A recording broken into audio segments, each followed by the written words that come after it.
Bismillahirrahmanirrahim. Assalamualaikum warahmatullahi wabarakatuh.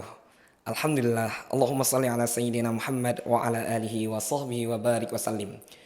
Puji syukur kepada Allah Subhanahu wa taala yang mana oleh Allah masih memberikan kita kepada kesehatan, kesempatan sehingga dengan kesempatan yang telah diberikan oleh Allah Subhanahu wa taala kepada kita bisa beraktivitas hari ini. Ya, bayangkan hari ini nikmat yang diberikan oleh Allah Subhanahu wa taala dicabut. Sebentar saja Allah mencabut nikmat yang telah diberikan kepada kita.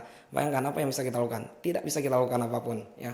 Nafas yang diberikan oleh Allah, oksigen yang diberikan oleh Allah, sebentar saja dihentikan oleh Allah. Kemana mau kita beli? Ya, uang sebanyak apapun itu tidak akan mampu mencukupi satu oksigen yang dititipkan oleh Allah Subhanahu wa taala. Kemudian salawat berkah salam kepada baginda Rasulullah SAW yang mana oleh beliau telah mengeluarkan kita dari alam jahiliyah ke alam Islamiyah, dari alam kebodohan ke alam yang penuh dengan ilmu pengetahuan. Ya, berkat perjuangan beliaulah hari ini mampu kita nikmati berbagai syariat dari multi sisi yang telah diperjuangkan oleh beliau. Para pendengar, para pemirsa yang dirahmati oleh Allah Subhanahu wa taala.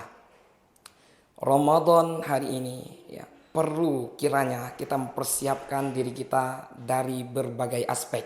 Ya, paling tidak ada 3 poin yang perlu kita persiapkan dengan semaksimal mungkin. Ya, yang pertama itu adalah hati kita. Ya, hati kita yang selalu yang harus kita tautkan dengan Allah Subhanahu wa taala. Hati yang sangat perlu kita persiapkan, ya. Di dalam hadis dikatakan, ya, Innal fil jasad fil mudghah. Sesungguhnya di dalam tubuh kita ini ada segumpal daging.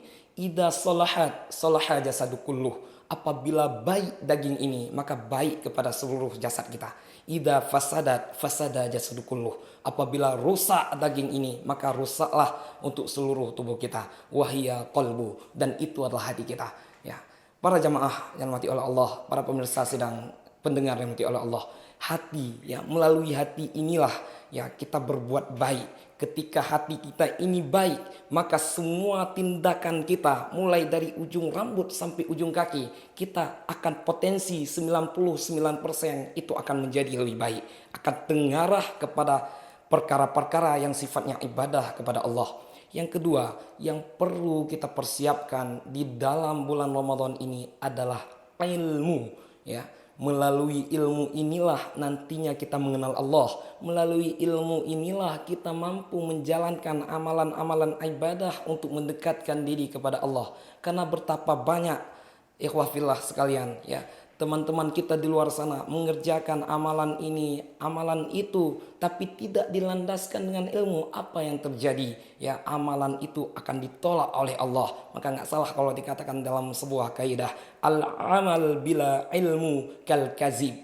Sebuah amalan tanpa dilandaskan dengan ilmu pengetahuan itu seperti orang bohong. Kita menyembah Allah tapi tidak dengan dilandaskan dengan ilmu, itu semuanya akan sia-sia.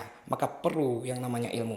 Yang ketiga yang sangat perlu kita perhatikan, perlu kita maksimalkan di dalam bulan Ramadan ini adalah harta. Berinfaklah sebanyak mungkin dengan harta yang dititipkan oleh Allah. Karena kalau di bulan lain itu hanya satu. Kalau kita sedekah 1.000 maka dibalas oleh Allah dengan 1.000. Tapi kalau kita sedekah di bulan Ramadan itu akan dilipat gandakan oleh Allah di dalam bulan Ramadan ini menjadi berlipat-lipat, bahkan tidak terhitung lipatannya.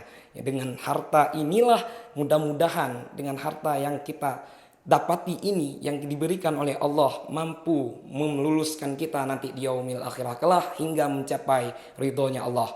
Jadi kesimpulan yang dapat kita sampaikan pada tausiah singkat ini, ya, yang perlu kita persiapkan di dalam bulan Ramadan paling tidak ada 3 poin yang kita persiapkan. Ya, yang pertama hati kita maafkan segala kesalahan orang, kita ikhlaskan apapun yang berhubungan dengan hablum minan nas, baru kemudian kita naik hablum minallah. Yang kedua adalah ilmu, ya, bagaimana caranya segala amalan yang kita lakukan di bulan suci Ramadan ini semuanya berlandaskan dengan ilmu pengetahuan. Dan yang terakhir adalah harta, ya, melalui harta inilah dengan infak yang kita berikan menumbuhkan kecintaan sesama manusia dan mendapatkan ridho ilahi. Wallahu muwaffiq ila aqwamit thoriq. Assalamualaikum warahmatullahi wabarakatuh.